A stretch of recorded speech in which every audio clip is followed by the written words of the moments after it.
Hermanos, sigamos de pie y busquemos en nuestras Biblias Santiago 3 del 1 al 18, que es la lectura de hoy día.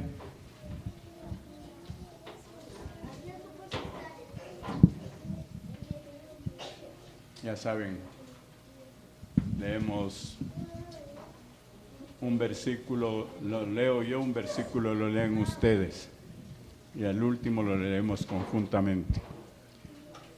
Santiago 3 del 1 al 18, especialmente para los atrasados. Santiago 3 del 1 al 18. 1. Hermanos míos, no os hagáis maestros muchos de vosotros, sabiendo que recibiréis mayor condenación. Porque todos ofendemos muchas veces. Si alguno no ofende de palabra, este varón perfecto, capaz también de refrenar todo el cuerpo. He aquí, nosotros ponemos freno en la boca de los caballos para que nos obedezcan y dirigimos así todo su cuerpo. Mirad también las naves, aunque tan grandes y llevadas de impetuosos vientos, son gobernadas con un pequeño timón por orden de la tierra quiere. Así también la lengua es un miembro pequeño, pero se jacta de grandes cosas. He aquí cuán grande bosque enciende un pequeño fuego. Y la lengua es un fuego, un mundo de maldad. La lengua está puesta entre nuestros miembros y contamina todo el cuerpo e inflama la rueda de la creación y ella misma es inflamada por el infierno. Porque toda naturaleza de bestias y de aves y de serpientes y de seres del mar se doma y ha sido domada por la naturaleza humana. Pero ningún hombre puede domar la lengua, que es un mal que no puede ser refrenado, llena de veneno mortal. Con ella bendecimos al Dios y Padre, y con ella maldecimos a los hombres que están hechos a la semejanza de Dios. De una misma boca proceden bendición y maldición. Hermanos míos, esto no debe ser así. ¿Acaso alguna fuente hecha por una misma abertura, agua dulce y amarga?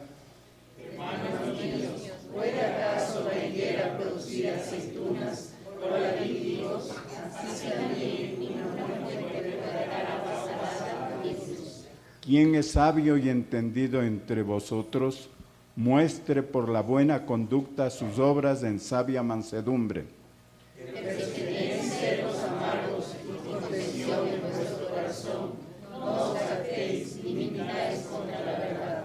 Porque esta sabiduría no es la que desciende de lo alto, sino terrenal, animal, diabólica.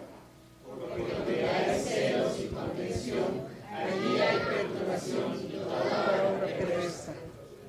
Pero la sabiduría que es de lo alto es primeramente pura, después pacífica, amable, benigna, llena de misericordia y de buenos frutos, sin incertidumbre ni hipocresía, todos.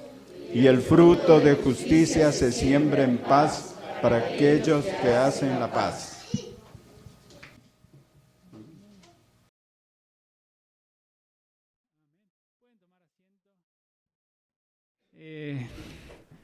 Vamos a continuar con nuestro estudio en la carta a Tito, ¿sí? Recuerden, hermanos, estamos estudiando las epístolas pastorales y hemos terminado ya la primera carta de Pablo a Tito, este primer comisionado apostólico llamado Tito, que fue encomendado a una iglesia perteneciente al Asia Menor, que entendemos que es Éfeso, y no solamente una iglesia en particular, sino probablemente un conjunto de iglesias que necesitaba una dirección oportuna. Sabemos por el libro de los Hechos que el apóstol Pablo estuvo en la ciudad de Éfeso probablemente más de un año, y en este tiempo él pudo formar muchas de estas iglesias, y obviamente vemos también que cuando Timoteo es enviado para corregir algunas cosas que no eran correctas a través de esta influencia de los falsos maestros, vemos el orden que ya había de ancianos, habían diáconos, había una iglesia un poco más preparada.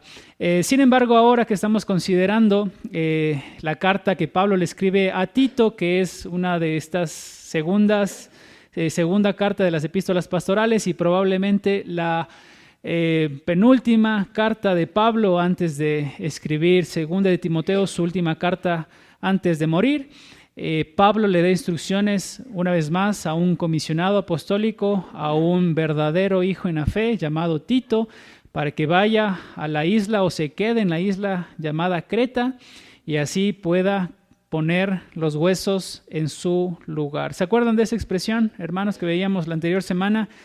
Que la palabra corregir implicaba, se utiliza o tiene la misma raíz, la última parte de esta palabra. En griego tiene la raíz de donde viene nuestra palabra ortodoncia, que implica colocar los huesos, en este caso de la mandíbula, en su lugar o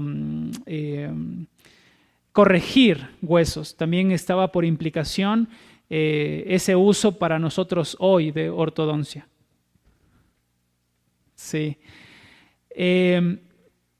Pero ese término que hoy nosotros tenemos de ortodoncia y que entendemos todo lo que se hace allí en la boca, no se utilizaba en el primer siglo, pero esa palabra entonces tenía o hacía referencia a colocar huesos en su lugar, a colocar huesos torcidos, a tratar de volverlos a poner como eran, a fin de que puedan cumplir una función excelente en el cuerpo. Y eso también es notable, ¿verdad? Porque la palabra de Dios nos dice que nosotros, como la iglesia salvada por el Señor Jesucristo por parte de Dios, somos la iglesia de Dios, somos el cuerpo de Dios. Y si en algún caso nosotros estemos torcidos o caminando torcidos, qué bueno que es cuando hay personas de parte de Dios que nos enderezan, ¿verdad? Así que, bueno, tenemos esta carta escrita por el apóstol Pablo a este hijo verdadero en la fe, según el versículo 4 de esta carta, llamado Tito. y que fue encomendado a esta isla llamada Creta, donde nosotros, por el testimonio del libro de Hechos, no sabemos puntualmente cuándo fue que Pablo fue a esta isla. No tenemos ningún registro de que Pablo haya estado en este lugar. Uno de los argumentos más fuertes que nosotros tenemos de la Biblia, porque que nos ayudan a entender de que Pablo no estuvo en la isla de Creta, es que esta iglesia o este conjunto de iglesias probablemente que se levantaron en esta isla no tiene ancianos. ¿Y por qué razón decimos esto? Porque la costumbre apostólica de Pablo, cuando nosotros vemos el libro de Hechos, es que después de que él estaba en un lugar, él daba autoridad a una pluralidad de ancianos para que ellos sean los encargados de esa iglesia. Cosa que nosotros no vemos en estas iglesias que se levantaron en Creta, sino más bien suponemos o pensamos que cuando en Hechos capítulo 2, versículo 11, mucha gente viene de diferentes lugares para una fiesta en particular de los judíos en Jerusalén. Ahí los discípulos son llenos del Espíritu Santo, ellos comienzan a hablar el Evangelio en otros idiomas, en otras lenguas cercanas, y en medio de sus pueblos, según Hechos capítulo 2, versículo 11, estaban los cretenses. Y estos cretenses probablemente hayan sido los que regresaron a la isla y hayan establecido estas iglesias en medio de toda la isla. Ahora, recordemos, según lo que decíamos la anterior semana, ¿habría sido difícil para los verdaderos cristianos vivir en medio de esta sociedad cretense? Según cómo lo conocía la sociedad, ¿habrá sido difícil para ellos vivir así? Claro que sí. Habíamos incluso notado que el término cretino o cretizo, que viene de ser perteneciente de Creta, implicaba ser un mentiroso, implicaba ser glotón, implicaba todo lo que dice en el versículo 12, cuando uno de los propios profetas de ellos, de los cretenses, dijo: los cretenses son siempre mentirosos, malas bestias, glotones y ociosos. Entonces sí habrá sido difícil tener un liderazgo fuerte en ese lugar, tener un liderazgo fiel en ese lugar. Sí habrá sido difícil pensar en gente que cumpla con características oportunas, correctas, y de la misma forma personas que cumplan con una conducta piadosa en ese lugar. Habría sido difícil encontrar gente con estas características. No decimos que habrá sido imposible, no, porque el mandato de Pablo, el mandato de Dios por parte del apóstol Pablo es: levanta, reconoce a esas personas que sí se esfuerzan por cumplir los estándares que Dios demanda. Que Dios demanda. Pensemos en esto, hermanos. Si los líderes de la iglesia son el ejemplo que la iglesia tiene para comportarse, y los líderes de la iglesia son mentirosos, son adúlteros, son fornicarios, son blasfemos, o sea, son todas aquellas cosas que van en contra de lo que está afirmado acá, ¿qué esperanza tendrá la iglesia entonces? Si los líderes de la iglesia son así. Y es más, si los líderes de la iglesia son así, entonces probablemente muchos de los cristianos de aquella época podrían justificar sus pecados. Porque ¿qué van a decir? No, es que el pastor hace lo que dice que no hagamos, él lo hace. Y si él lo hace, entonces ¿por qué yo no tendría la oportunidad de hacer exactamente el mismo pecado? Justificaríamos pecados, ¿verdad? Pero la idea es esta, hermanos, que los líderes de la iglesia, que son aquellos responsables de guiar la iglesia que Dios ha puesto a su cargo, son las personas a las que Dios llama a buscar constantemente un estándar alto en sus vidas. Y obviamente para incluirnos a todos en la misma posición, Dios está demandando de esto a todos nosotros, hermanos. Porque de la iglesia es de donde nacen los líderes, es de donde nacen los pastores, es de donde nacen la gente piadosa. Es desde la propia iglesia de donde nacen estas personas que dirigen a la iglesia. Entonces, ¿de quién se demanda todas estas cosas, hermanos? De todos los creyentes que pertenecen a la iglesia y en este caso a la iglesia de Siloé. Y ahora leamos juntos estos requisitos una vez más. Vemos en el versículo 5 la razón, el objetivo de que Pablo le deje a Tito en Creta. Y dice, por esta causa te dejé en Creta para que corrigieses lo deficiente y establecieses ancianos en cada ciudad, así como yo te mandé. Entonces nota, el objetivo es de que Tito pueda poner los huesos en su lugar porque las cosas en Creta estaban siendo deficientes. La palabra deficiente no implica necesariamente pecado, aunque el pecado puede estar incluido en las cosas deficientes que estaba viviendo la iglesia, pero lo que nos está diciendo particularmente esa palabra es que había muchas cosas que estaban haciendo mal en la iglesia de Creta. Y en medio de todas esas cosas que se estaban haciendo mal, había pecado incluido y falsos maestros que estaban apartando el corazón de los verdaderos creyentes de la sana doctrina. Sigue versículo 6. Dice, ¿no es cierto? Te mandé versículo 5, para que corrijas lo que es deficiente y para que establecieses ancianos en cada ciudad. Y ahora nota esto, mi hermano. La iglesia está viviendo momentos difíciles, la iglesia de Creta.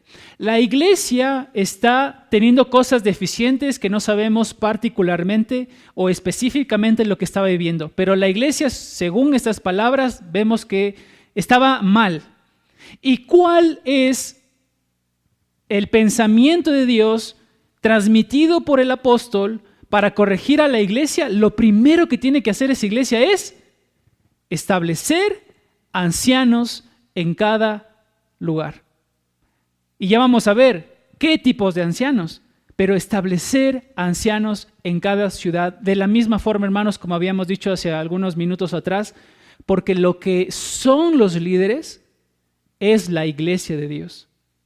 Y si los líderes de esa iglesia no estaban cumpliendo con todas estas características, entonces no hay esperanza para la iglesia.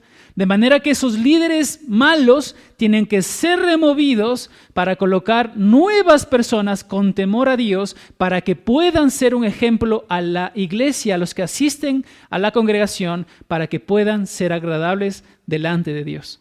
Entonces, ¿qué es lo primero que tiene que hacer Tito? En este caso, establecer ancianos. ¿Y qué era un anciano? Nosotros vemos a los ancianos desde el Antiguo Testamento y en el Nuevo Testamento también. ¿Recuerdan ustedes cuando Moisés tiene que subir al monte donde estaba la presencia del Señor? ¿Y qué le dice Dios para cuando suba Moisés? Dice, reúnete 70 ancianos.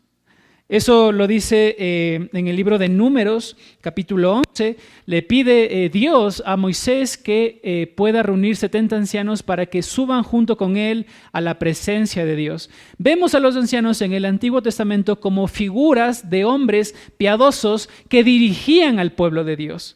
¿Se acuerdan ustedes cuando sale el pueblo del pueblo de Egipto cautivo y después Moisés está con un montón de problemas y después Jetro, su suegro, le dice, hey, ¿por qué no levantas tú ancianos que te ayuden a juzgar?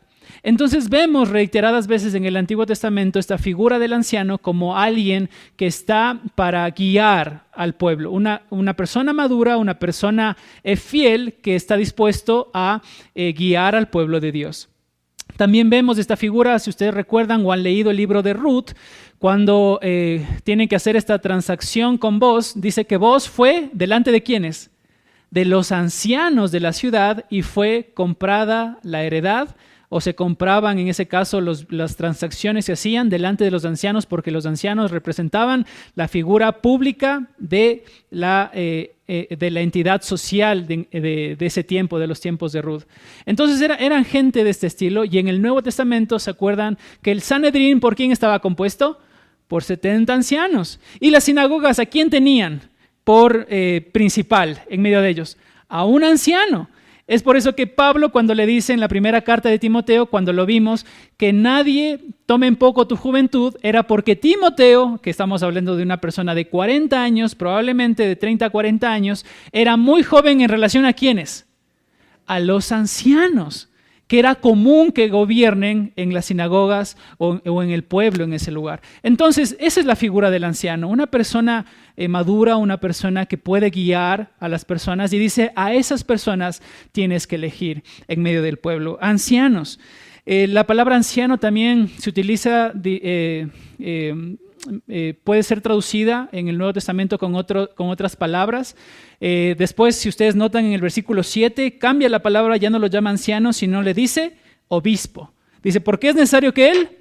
Obispo. Y obispo se traduce como supervisor. Entonces, la función que tienen los ancianos, una de las funciones que tienen los ancianos es vigilar el pueblo de Dios.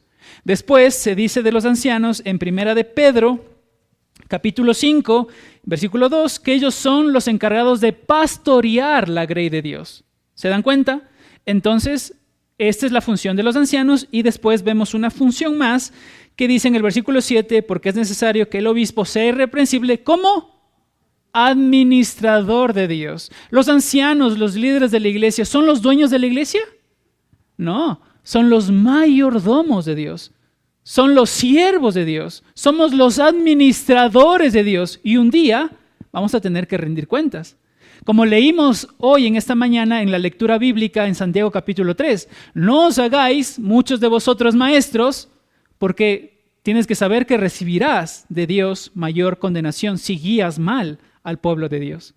¿Se dan cuenta? Ahora, esos son los ancianos, esas son las funciones que se les da en el Nuevo Testamento, pero ¿y qué se demanda? ¿Qué clase de ancianos tienen que ser? Versículo 6, el que fuere irreprensible. Irreprensible. Piensen en esto, hermanos, juntos. Vamos a poner un ejemplo vívido del Antiguo Testamento. ¿Se acuerdan del rey David? Sí, es uno de los ejemplos más claros que nosotros tenemos para, de alguna forma, conectarlo con el ser irreprensible. David estuvo en el día incorrecto, en el lugar incorrecto, a la hora incorrecta. Cuando era el tiempo en que los reyes salían a la guerra, él no estaba en la guerra, él se quedó en su casa. Cuando él tenía que gobernar al pueblo, él seguía en su casa, no estaba cumpliendo con sus funciones. Se asomó a la azotea de su casa y miró, codició a Betsabé, la tomó para sí y pecó con un pecado que se llama adulterio. Él adulteró delante de Dios, él pecó delante de Dios. Después aparece el profeta por parte del Señor corrigiendo la vida de David, pero después vemos que uno de sus hijos, Amnón, violó a su hija, a Tamar. ¿Y David por qué no hizo nada? David, ¿con qué cara iba a corregir a su hijo Amnón de haber violado o de haber cometido un acto de inmoralidad sexual si él mismo era una persona que cometió un acto de inmoralidad sexual? ¿Con qué cara entonces iba a corregir? Y no hizo absolutamente nada. Después de ese pecado, Absalón se levanta y mata ¿a quién? A su hermano, tomando venganza de Tamar. ¿Y qué hace David? Nada. Nada, nada, nada. Después David es sacado del reino por Absalón, porque Absalón se paraba en las puertas del templo, tomando el corazón de las personas, y él es removido de ese lugar. ¿Y quién sufrió por la salida de David del trono? El pueblo. Ahora, es verdad, mis hermanos, que David sufrió las consecuencias de su pecado llamado adulterio, pero él estaba en una posición de rey de Israel. Y su pecado no solamente trajo dificultades para su propia vida, sino para toda la nación, hermanos. Toda la nación vivió las consecuencias o sufrió las consecuencias del pecado de David. Ahora, mis hermanos, piensen en esto. Cuando nosotros decimos o afirmamos que la palabra de Dios dice que los ancianos son irreprensibles, la palabra irreprensible significa que no se le puede acusar. Que no se le puede acusar.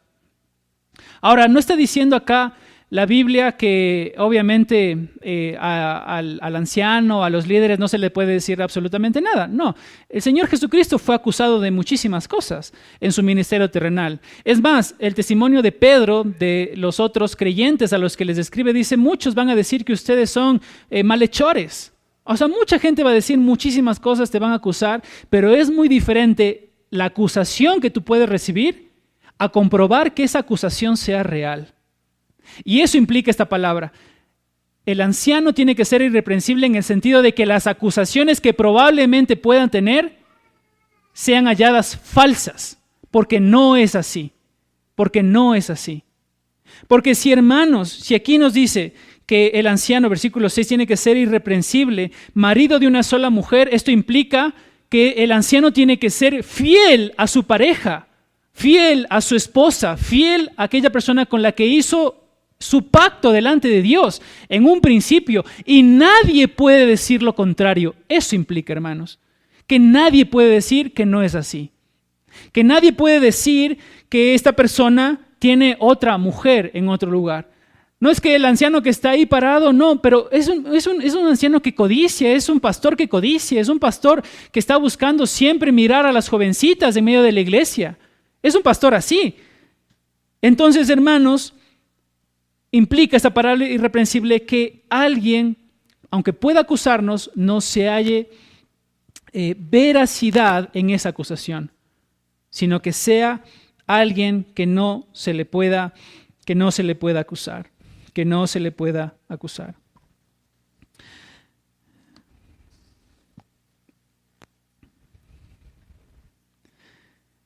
Esa palabra irreprensible describe a una persona libre de faltas, libre de faltas. No está diciendo, obviamente, que no pueda ser sujeto una vez más a una acusación, pero sí que esas acusaciones sean encontradas faltas, ¿Se acuerdan que habíamos visto también de que este es lo primero que se demanda de estas personas? Esto es en cuanto a sí mismo y en cuanto a la iglesia. ¿Qué se le demanda a los ancianos? Que sean irreprensibles ellos. ¿Y qué se les demanda a estos ancianos también en cuanto a su familia? Sigue más adelante. Versículo 6, la segunda parte dice, y que tenga hijos creyentes que no estén acusados de disolución ni de rebeldía. Ahora, nosotros, este es un texto que va a traer muchas dificultades, probablemente, pero mis hermanos estamos poniendo bajo el contexto de hijos que están viviendo dentro del hogar de un pastor. Es verdad, como dijimos la semana anterior, yo fui llamado al ministerio, mi esposa también probablemente a seguirme a mí, pero mi hijo no fue llamado al ministerio y yo no soy la persona capaz de traer a la salvación a mi hijo, porque la salvación es una obra netamente de Dios. Dios es el que produce en ellos salvación y yo no puedo hacer absolutamente nada.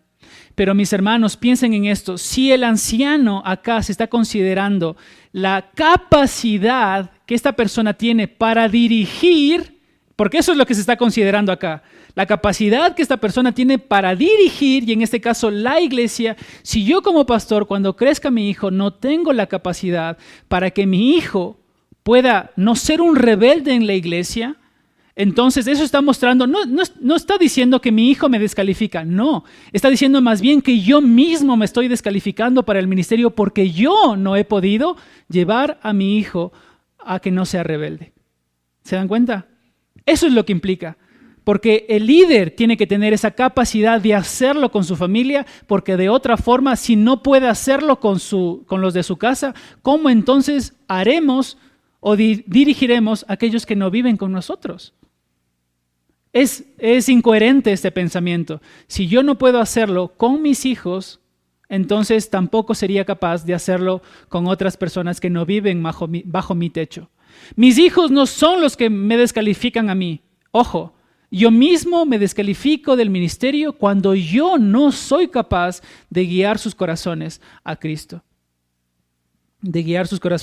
No es mía la responsabilidad de su salvación, no es mía que ellos sigan el ministerio, no es mía la responsabilidad de que ellos también quieran servir al Señor en el futuro, pero sí es mía la responsabilidad de que ellos no sean unos rebeldes. ¿Y cómo va a ser posible que si mi hijo vive en mi casa y yo soy pastor de la iglesia, no venga él a la iglesia? No hay un vínculo, no hay una conexión en eso. Ahora, hermanos, ¿qué se demanda de este pastor en cuanto a los que le rodean, en cuanto a la gente que vive alrededor de él? Sigue el texto y dice en el versículo 7, vuelve a repetir este concepto, porque es necesario que el obispo, el anciano, el pastor, sea irreprensible, sin acusación alguna, porque es un administrador de Dios. Y miren cómo no se tiene que ver un administrador de Dios, un siervo de Dios. Dice que no tiene que ser soberbio, no iracundo, no dado al vino, no pendenciero, no codicioso de ganancias deshonestas. Noten primero estas cosas negativas que no tiene que ser el que dirige la iglesia. Dice, no tiene que ser soberbio, y soberbio significa arrogante o presuntuoso. ¿Y ustedes conocen gente que probablemente sea así? Probablemente es arrogante, probablemente quizás ocupa un lugar. Hay gente que probablemente cuando ocupa un lugar de liderazgo en la iglesia se siente como superior a los demás. Se siente como que tiene en sus manos una autoridad, sí, pero el poder para abusar de esa autoridad, el creerse superior a los demás. Y acá Pablo dice, no. El administrador de Dios, el buen anciano, el anciano que ama al Señor no es soberbio, no es presuntuoso, no es que busca a la iglesia porque quiere ponerse por encima de ella y pisotear a la iglesia, no, sino que más bien es como describe 1 de Pedro capítulo 5, versículos 2 al 5, cuando se les manda a estos ancianos, dice, apacentad la grey de Dios que está entre vosotros, cuidando de ella, no por fuerza, sino voluntariamente, no por ganancia deshonesta, sino con ánimo pronto, no como teniendo señorío sobre los que están a vuestro cuidado, sino siendo ejemplos de la grey. Y esa es la forma en la que más bien nosotros deberíamos ser, no ser soberbios.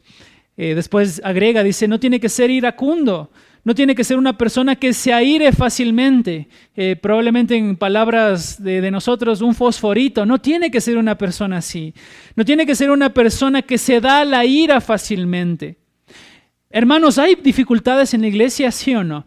Hay dificultades en la iglesia, hay dificultades en los hogares, hay dificultades en las familias, y si un líder de la iglesia es una persona que se enciende fácilmente, ¿la iglesia va a poder tener algún beneficio después de que queden esas cenizas de ese incendio que provocó el pastor? Para nada, para nada. No tiene que ser una persona iracunda, ni irritable, ni airada. Santiago por eso exhorta a los creyentes en el capítulo 1, versículos 19 y 20, dice, por esto, amados hermanos, todo hombre sea pronto para oír, tardo para hablar y tardo para airarse, porque la ira del hombre no obra la justicia de Dios. En la ira del hombre no obra la justicia de Dios. Mis hermanos, cuando ustedes están airados, no pretenda ver que en eso se vea la justicia, porque cuando estamos airados más bien se nota lo que nosotros consideramos como justicia, lo que nosotros pensamos que es justicia y queremos establecer esa justicia. Pero cuando estamos airados, lo que el texto está diciendo es que nosotros no vemos claramente y probablemente no se muestra allí la justicia de Dios. ¿Qué más no tiene que ser esta persona? No dado al vino. En relación a lo que hemos venido hablando, tiene que ver con una persona que tiene dominio propio.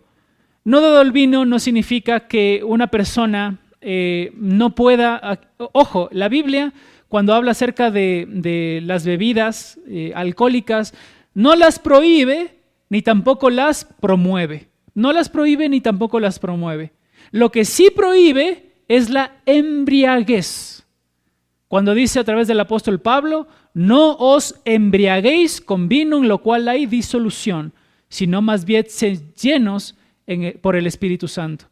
Entonces, ojo, con las bebidas alcohólicas no se demanda aquí, no es que tiene que ser una persona que nunca haya tomado, Es más, vimos el ejemplo de 1 Timoteo donde Pablo, por una cuestión cultural y también de salud, le dice a Tito, toma un poco de vino por tus frecuentes enfermedades, toma un poco de ese vino.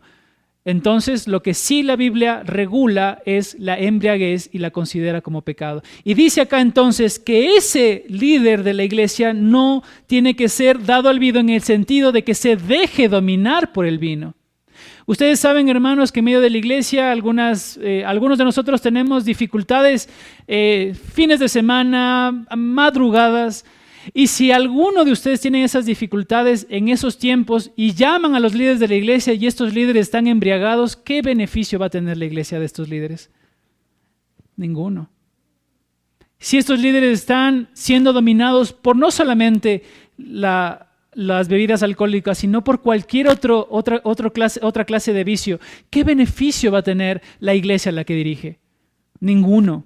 No dado al vino, no alguien que se deja dominar por los vicios. En quinto lugar, no pendenciero. ¿Y qué significa no pendenciero? No violento, no peleonero.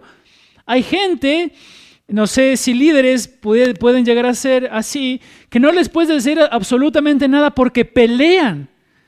Porque junto con la ira, se airan tanto que están dispuestos a ir a los golpes.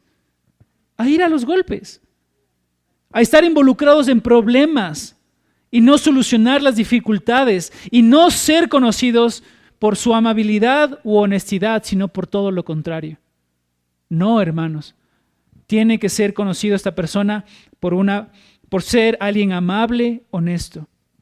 Y en sexto lugar dice, no codicioso de ganancias deshonestas. ¿Y qué es lo que está diciendo allí? No una persona avara, no una persona que busca enriquecerse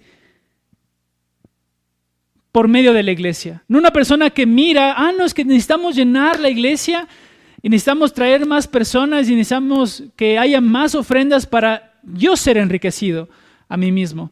Entonces, para hacer eso, como hacían los falsos maestros, cambio mi mensaje para no ser ofensivo a nadie.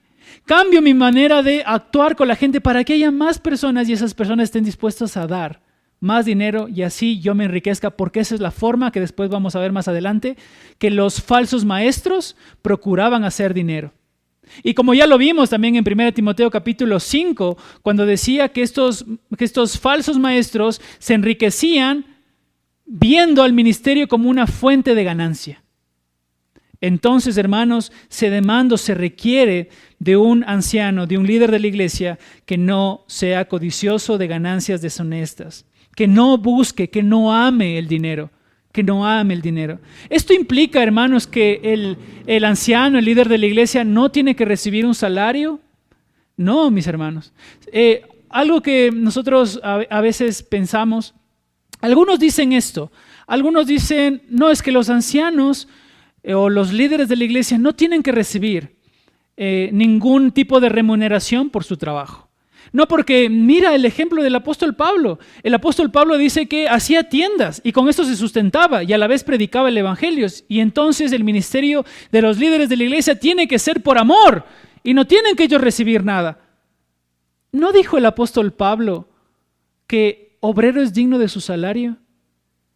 ¿No dijo el apóstol Pablo, si yo he sembrado entre ustedes lo espiritual, ¿será acaso detestable que yo coseche de ustedes lo material?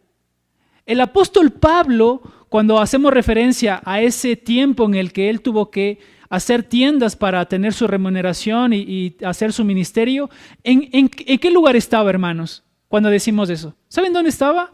Estaba en Corinto. Y en Corinto, cuando nosotros leemos el libro, estos dos grandes libros que tenemos escritos por el apóstol Pablo a estas iglesias, ¿qué era la iglesia? Era una iglesia débil, era una iglesia inmadura, era una iglesia que tenía muchas preguntas y que incluso en los primeros capítulos, la iglesia no hacía nada para corregir el pecado de su propia congregación, a tal punto de que un miembro de su iglesia se acostaba con su madrastra. Inmaduros, gente que tenía pecado en medio de ellos. ¿Y qué es lo que el apóstol Pablo dice? Si aquí, en medio de los inmaduros, en medio de los que me van a protestar por todo, tengo yo que trabajar, aun cuando tengo por parte de Dios el beneficio de recibir de ellos un mantenimiento espiritual, entonces no lo voy a hacer porque ellos son inmaduros. En ese contexto está, hermanos. No que Pablo estaba diciendo que nunca iba a tener o iba a gozar de este beneficio que se espera tener de los hermanos. Para nada, sino más bien digno es obrero de su salario. Pero así como el pastor o el líder de la iglesia se entrega por amor, la iglesia por amor sostiene de la misma forma a sus líderes si estos lo requieren. Sin embargo, vamos a hacer la acotación ahí, se demanda de estos líderes que no sean avaros y que procuren no ver a la iglesia como su fuente de ganancia. Y más, y más. Y me voy a enriquecer para ellos y voy a invitar a tales personas y voy a comprometer el mensaje que estoy predicando simplemente por agradar a la gente. No, hermanos, no es así. Entonces, ¿cómo debe vivir? ¿Cómo sí debe vivir? Dice más adelante, versículo 8, tiene que ser, ahora las cosas positivas, hospedador. El pastor Josías Grauman dice, en cuanto a este término, dice, ser hospedador no es como tú doblas la servilleta cuando invitas a alguien a la casa. No se refiere a eso, hermanos. No se refiere a si dejaste el baño limpio, si preparaste una buena comida, si hiciste todas las cosas para que estén bien. No implica eso. Ser hospedador, ¿saben lo que significa? En su palabra, etimológicamente, significa presentar amor por los forasteros.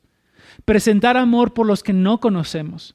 Ahora, obviamente, estamos ubicados en el primer siglo, hermanos. Muchos de los cristianos en aquella época salían a diferentes lugares para hacer el ministerio por parte de Dios, a predicar el evangelio. ¿Y qué se demandaba de los verdaderos creyentes que tenían alguna propiedad? Que reciban a esos verdaderos creyentes para ayudarlos o encaminar a estos otros creyentes a seguir haciendo la obra del ministerio. Y en esa relación, aunque no conozcas, si recibes una carta por fulanito de tal que te recomienda que vayas a esta casa y puedas participar de ellos, se les demanda a estos cristianos que abran sus casas y que sean amables con ellos, que los amen en el Señor. Ahora nosotros, es verdad, ya no corremos diferentes distancias, estamos acá más cerca, pero deberíamos mostrar la misma amabilidad si consideramos a alguien que es creyente para abrirle las puertas de nuestra casa.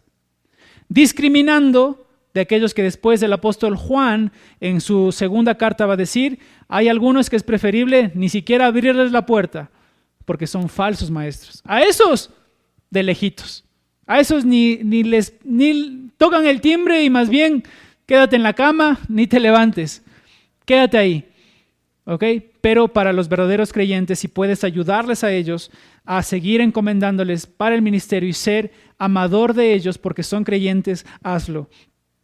Ser hospedador. Después dice, muy conectado con lo de abajo, amante de lo bueno, es decir, que ama el bien, ama lo puro. Es sobrio, que significa serio, moderado, prudente. O en otros diccionarios dice, es una persona de mente sana, es una persona seria. Habíamos ya hablado, cuando también describimos uno de estos puntos en la primera carta de Timoteo, en el capítulo 3, cuando decíamos que los ancianos no tienen que ser unos payasos todo el tiempo. Piensen ustedes, hermanos, la persona que está dirigiéndoles a ustedes probablemente esté en algún funeral de un familiar suyo, o probablemente esté en algún momento difícil de su familia. ¿Usted quisiera que esta persona no sepa discernir en qué momento está para dejar de hacer chistes y ser una persona seria y prudente? Es una persona la que está describiendo acá que sabe manejarse dependiendo de la situación de la forma correcta. Es serio en su forma de conducirse. No un payaso, no un payaso. Es una persona justa, es decir, que cumple con su deber para con los hombres y que no hace nada debajo de la mesa. Es santo, es decir, que es apartado para Dios, es consagrado, es una persona que se lo reconoce porque es piadoso. Y en último lugar es retenedor de la palabra, fiel, como ha sido enseñada. Es decir, una persona que manifiesta fidelidad por aquello en lo que él mismo ha decidido prestar atención, ser enseñado. Y eso es algo importante para nosotros, hermanos. Un líder de la iglesia, un pastor de la iglesia, un obispo, un anciano, los creyentes mismos de la iglesia tienen que ellos primero estar dispuestos a ser enseñados. Tenemos que estar abiertos a ser enseñados, hermanos. Esdras, siendo uno de los hombres de Dios del Antiguo Testamento, cuando fue y regresó junto con Nehemías para reconstruir los muros de la ciudad y el templo y la adoración al Señor, dice que Esdras puso en su corazón inquirir la ley de Jehová y practicarla y enseñarla al pueblo. Entonces noten, ese es el mismo orden. Inquirir la ley de Jehová, estudiar la ley de Jehová, meditar la ley de Jehová, entender la ley de Jehová, practicar la ley de Jehová y después enseñarla. Eso se demanda, mis hermanos, ser una persona que está dispuesta a aprender a comportarse y a la vez enseñar a través del ejemplo. Ahora podríamos preguntarnos, hermanos, ¿y para qué? ¿Para qué debe cumplir con estas características o para qué tiene que tener esta clase de conducta? Dice en el versículo 9, más adelante, en la segunda parte nos dice dice, para que también pueda exhortar con sana enseñanza. Dos propósitos acá. Una persona que está dispuesta a inquirir la ley de Jehová, a practicar la ley de Jehová y a enseñar la ley de Jehová, entonces al hacer estas cosas y tener un carácter y una conducta correcta, puede exhortar a otros con la sana enseñanza. ¿Se acuerdan, hermanos, lo que dijimos la anterior semana? ¿Qué es lo que implicaba la sana doctrina? Siempre decimos, bueno, busquemos la sana doctrina, amemos la sana doctrina, pero la sana doctrina implica que lo que nosotros afirmamos con nuestra boca sea aquellas cosas que nosotros hacemos en nuestra práctica. Concuerde, eso es la sana doctrina, tener una coherencia en la forma en la que yo vivo con la forma en la que yo estoy hablando o las cosas que yo estoy afirmando con mi boca. Entonces, después de hacer esas cosas, entonces puede o está capacitado el anciano para exhortar con sana enseñanza, si vive y cumple con este carácter y esta conducta. Y en segundo lugar, ¿cuál es el otro beneficio? Y puede convencer a los que contradicen. Una persona, mis hermanos, que es un líder de la iglesia y no está constantemente siendo instruido por la palabra del Señor, siendo constantemente o asistiendo constantemente a la presencia del Señor para hallar de Él dirección para su alma, entonces, mis hermanos, nos encontraremos con personas que no puedan defender el evangelio que nosotros hemos decidido creer. El medio hermano del Señor Jesucristo, Judas, dice que hay momentos en los que nosotros debemos contender por la fe dada una vez a los santos. Hay momentos, hermanos, que necesitamos pelear, hay momentos en los que necesitamos defendernos de argumentos de falsos maestros. Pero ¿cómo lo vamos a hacer, hermanos, si no estamos preparados? Si no estamos siendo enseñados, si no podemos refutar a los que se oponen. No, tenemos que cumplir con estas características para ser y nuestra conducta pueda mostrar a los otros nuestra forma de creencia en el Señor. William Hendrickson dice, un comentario sobre esto, dice: con el fin de que todo obispo sea, por medio de su sana enseñanza, un instructor, les leo de vuelta, con el fin de que todo obispo, por medio de su sana enseñanza, pueda inclinar el corazón y la voluntad al gozo del servicio al Señor y a denunciar los errores de quienes se rebelan, esto es, resistir a los que se oponen, si fuera posible, también depende de él, atraerlos al conocimiento de su error y al arrepentimiento. Por lo menos convencer a los creyentes de que estos adversarios están errados es la función que incumple un pastor. Entonces, hermanos, podemos exhortar y convencer a los que contradicen. ¿Y para qué, hermanos? Podemos seguir preguntándonos, ¿y para qué debe ser esto así? ¿Por qué los ancianos, el pastor, los líderes de la iglesia deben cumplir con esta forma y característica? Porque, mis hermanos, afuera, según lo que dice el versículo 10, hay muchos. ¿Y qué hay muchos? ¿Qué responde la pregunta? Hay muchos contumaces, habladores de vanidades y engañadores. Y noten, hermanos, no dice la Biblia que hay uno o dos, o que hay esporádicamente, no. Hay muchos contumaces, habladores de vanidades y engañadores. Y cuánto más, mis hermanos, cuando nosotros abrimos nuestros teléfonos celulares y nos exponemos a cualquier exposición de redes sociales, en este caso también de predicadores, sin discernir qué clase de predicadores son los que estamos escuchando. Hay muchos, hermanos, muchos contumaces significa rebeldes, y en este caso describe a alguien que no está sujeto a Dios y que no quiere estar sujeto a Dios, ni a la sana doctrina. Ellos no obedecen a Dios porque no quieren hacerlo. Esta palabra contumaz es la misma que se traduce como rebelde, cuando se le dice a los líderes que sus hijos no tienen que ser rebeldes. En este caso, los maestros falsos que están acá son rebeldes, no se quieren sujetar. ¿Qué se esperaría de sus hijos si ellos mismos son rebeldes, no?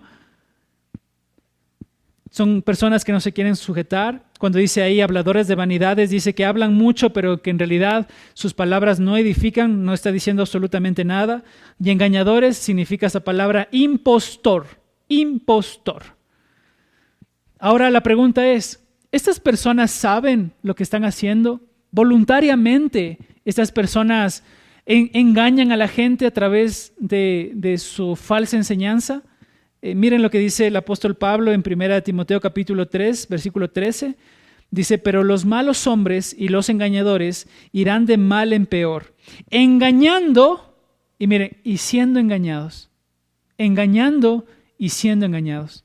Entonces, esta clase de maestros, esta clase de contumaces, habladores de vanidades y engañadores, son personas que están distorsionando el mensaje de la salvación que una vez escucharon ellos, y a la vez estos falsos maestros que no han conocido la verdad están siendo engañados por parte de Satanás. Ellos engañan y a la vez estos falsos están siendo engañados para que no puedan ver la luz del Evangelio en Cristo. ¿Y quiénes son estos falsos, de los cuales hay muchos, de que son contumaces, habladores de vanidades? Dice mayormente de los de la circuncisión. Esta palabra mayormente también puede traducirse como es decir, los de la circuncisión. Y la circuncisión era un grupo de personas que había llegado al cristianismo, pero ellos mantenían que la forma del judaísmo tenía que seguir junto con el cristianismo. Es decir, sí es verdad, yo creo en el Señor Jesucristo, creo que Él murió, pero a la vez los rituales y las ceremonias y todo lo necesario para la religión judaica también es necesario hacerla.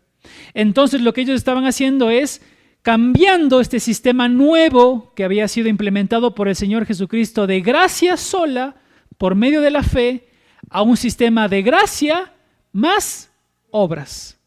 Gracia más obras. Y cualquier sistema, hermanos, cualquier sistema que en algún sentido te pueda mostrar la gracia de Dios, pero te demande a ti que hagas algo para ganarte el beneficio de Dios y la salvación por parte de Dios, es un sistema falso. Es un sistema falso. Porque la salvación es por medio de la fe en el Señor Jesucristo y nada más. Y tú no obras en ninguna forma en la salvación de tu alma.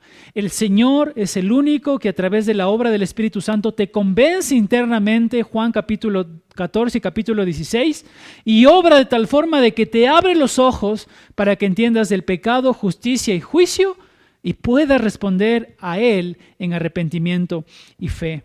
En arrepentimiento y fe. ¿Qué debemos entonces hacer con estas personas, con estos contumaces, con estos habladores de vanidades, con estos engañadores? ¿Qué debía hacer Tito con estas personas en Creta? Dice, debemos, versículo 11, o es preciso taparles la boca.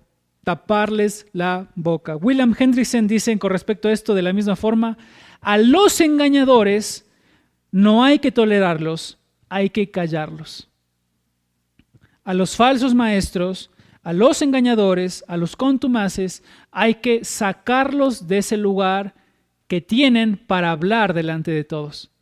Hay que quitarlos de ese lugar, hay que sacarlos de esa posición. No hay que dejarlos hablar. Y quizás para nosotros parecería duro, ¿no es cierto? Si está hablando, le venimos corriendo al púlpito y le tapamos la boca y lo bajamos del púlpito y lo echamos de la iglesia. No está diciendo eso. Esta palabra, taparles la boca, se utiliza extrabíblicamente en algunos textos del mismo tiempo para describir aquella herramienta que se le ponía a los caballos en su boca, el freno, para poder ser conducidos, para poder conducirles a los caballos. Entonces lo que está diciendo, si tomamos esa imagen que se utiliza de esta palabra, es necesitamos poner o controlar lo que estas personas están diciendo. Necesitamos frenarlos. Están hablando de más, están hablando más de la cuenta y necesitamos pararlos porque están confundiendo a la iglesia. No podemos permitirles que estos enseñen porque están ellos mismos confundidos y confundiendo a otros. Y noten que en esa confusión, ¿qué es lo que ellos estaban haciendo? Porque es necesario que los tapemos aquí públicamente en la iglesia de Dios, que nos reunimos públicamente, porque la obra que ellos hacen no es pública en la iglesia, sino miren cómo es el obrar de ellos. Más adelante dice, porque trastornan casas enteras. ¿Y qué más? Sigue adelante, enseñando por ganancia deshonesta lo que no conviene. Entonces miren el obrar de estos falsos maestros. No lo hacen públicamente, no lo hacen aquí en medio de la iglesia en la que estamos nosotros. No lo hacen, ¿por qué no lo hacen en medio de nosotros? Porque saben que en medio de nosotros se levantarán hombres maduros que les refrenarán, que les dirán que están cometiendo errores, que les dirán que están siendo unos falsos, que son unos engañadores. Entonces, como no pueden hacerlo aquí, ¿a dónde van? A tocar las puertas de las casas. Y claro, ahí es más fácil que un falso maestro entre y te diga y te convenza y de alguna forma trate de persuadirte para seguir la misma enseñanza que ellos han abrazado. Pero ¿qué es lo que dice o cuál es el resultado de abrir las puertas de las casas? ¿O cuál es el resultado que estos hermanos han experimentado al abrir las puertas de sus casas? Que volcan sus casas y las destruyen. Cuando ahí dice que trastornan casas enteras, esa palabra trastornar significa darle la vuelta o volcar. Sí, hicieron un lío en medio de la casa y transformaron aquello que tú aprendiste, te persuadieron para que tú continúes con su falsa enseñanza. Te cambiaron absolutamente todo. ¿Cómo engañan a la gente? Se meten a las casas. No lo pueden hacer acá, en medio de nosotros, porque hay gente madura que puede contradecirlo. Y a estos, versículo 3, hermanos, ya explicamos del versículo 12 cuando hablamos de la introducción, pero a estos hermanos necesitamos reprenderlos duramente.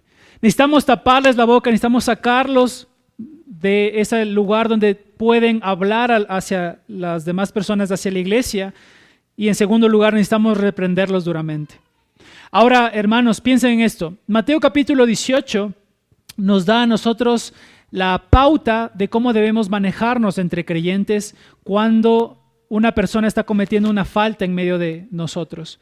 Y Mateo capítulo 18 nos dice que si algún hermano comete alguna falta, entonces yo, que soy un creyente maduro, tengo que acercarme a esa persona, corregirlo de su falta, y si esta persona se arrepiente, entonces yo he ganado a mi hermano. Pero también nos pone el caso de que si esta persona no se arrepiente de su pecado, entonces, ¿qué nos dice? ¿Cómo sigue? Entonces es necesario que tú tomes a 2 o 3 testigos contigo, no personas que tú les vayas a chismosear y decir, no, fulanito de tal está diciendo esto. No, sino más bien gente que también al igual que tú se dio cuenta de que esa persona estaba caminando erróneamente y como nosotros vemos eso en la vida de este hermano, entonces vamos y la amonestamos y si no se arrepiente, ¿qué tenemos que hacer? Entonces tenemos que ir con los líderes de la iglesia, tenemos que hablar con ellos para ir juntamente con ellos y si se arrepiente se gana el hermano y si no se arrepiente, dice la Biblia, tómalo como gentil y publicano y que haga su vida como Él quiere, lejos de la congregación del Señor. Ahora, hermanos, si a estos hermanos que se los va a sacar del ministerio, se los va a poner a un lado, se los va a reprender, es necesario pasar por este proceso. Pero si ellos no quieren arrepentirse, hermanos, entonces es necesario que nosotros los saquemos de la iglesia. Porque como nosotros, mis hermanos, tratando en amor de corregirlos a ellos, porque noten el corazón de Pablo. Noten el corazón de Pablo en el versículo 13, dice, es necesario reprenderlos, ¿para qué? ¿Qué dice el texto? Versículo 13. Necesitamos reprenderlos, ¿para qué? Sean sanos en la fe. Entonces, note el corazón del apóstol Pablo. Él quiere que se arrepientan. Él quiere que vengan a la verdad, que en realidad tengan un entendimiento correcto del evangelio. Pero si no quieren, ellos, en el amor que les tenemos, necesitamos sacarlos de la iglesia. Porque si no, van a seguir trastornando casas y casas de nuestros hermanos y la iglesia se va a destruir. Entonces necesitamos reprenderlos duramente. El apóstol Pablo en 1 Timoteo les dice que nosotros no debemos participar en pecados ajenos. No tenemos que participar en pecados ajenos. Por eso le dice a Tito que no imponga las manos con ligereza a ninguna persona. No participes de pecados ajenos y tampoco admitas acusación de un anciano, sino con 2 o 3 testigos. Pero a los que persisten en pecar, capítulo 5 de 1 Timoteo, capítulo 21,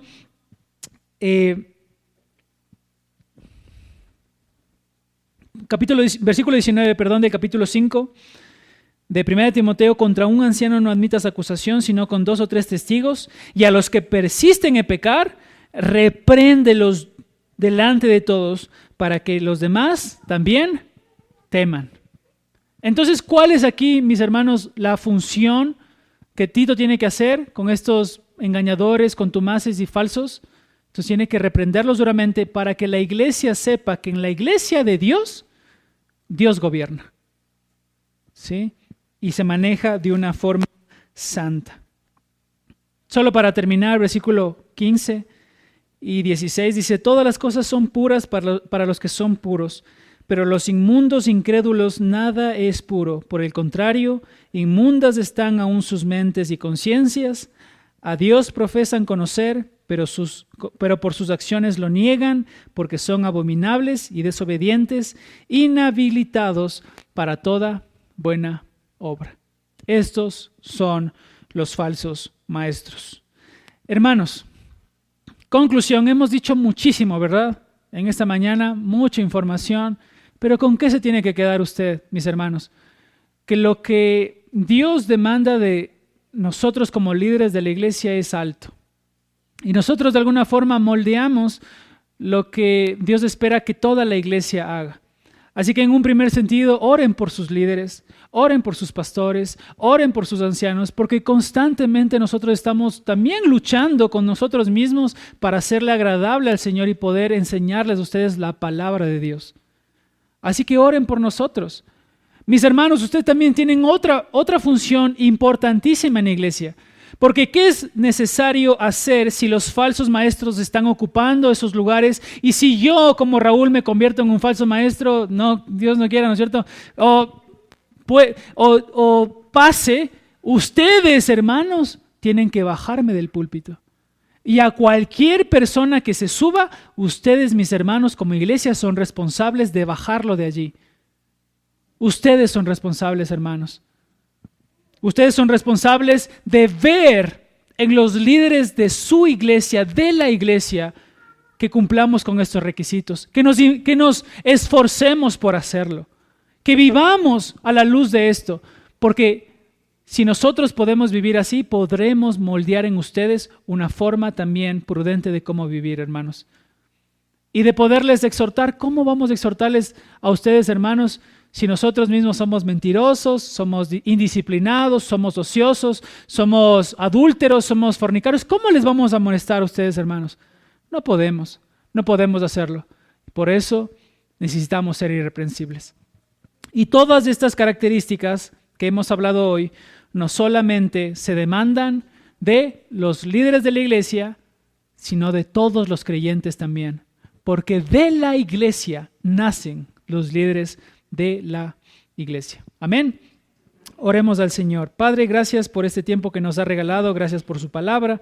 Le rogamos, Señor, que todas aquellas cosas que hemos dicho puedan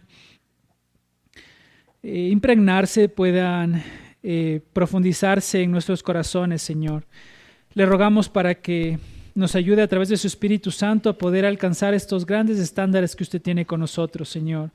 No queremos ser de aquellos que son unos mentirosos, que son contumaces, que son rebeldes, que se engañan a sí mismos, que son engañados y que engañan a otros. Señor, no. Queremos ser, Padre, hijos tuyos que andan en la verdad, que caminan hacia la justicia y que aman tu nombre, Señor. Permítanos esforzarnos constantemente por serle agradables a usted y amarle con todas nuestras fuerzas. Ponemos nuestras vidas en sus manos, nuestras familias en sus manos y esperamos su bendición sobre nosotros. Oramos agradecidos en los méritos de Cristo Jesús. Amén.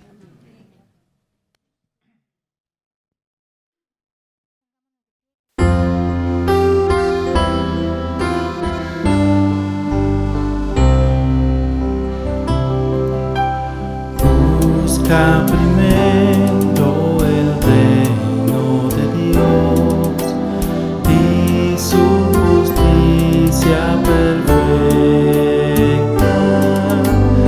y lo demás añadido será. Aleluya, aleluya.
Gracias por participar en esta celebración desde tu hogar. Damos gracias a Dios por la oportunidad de escuchar su palabra. Recordemos siempre que como una sola iglesia nos mantenemos unidos en oración con cristianos alrededor del mundo.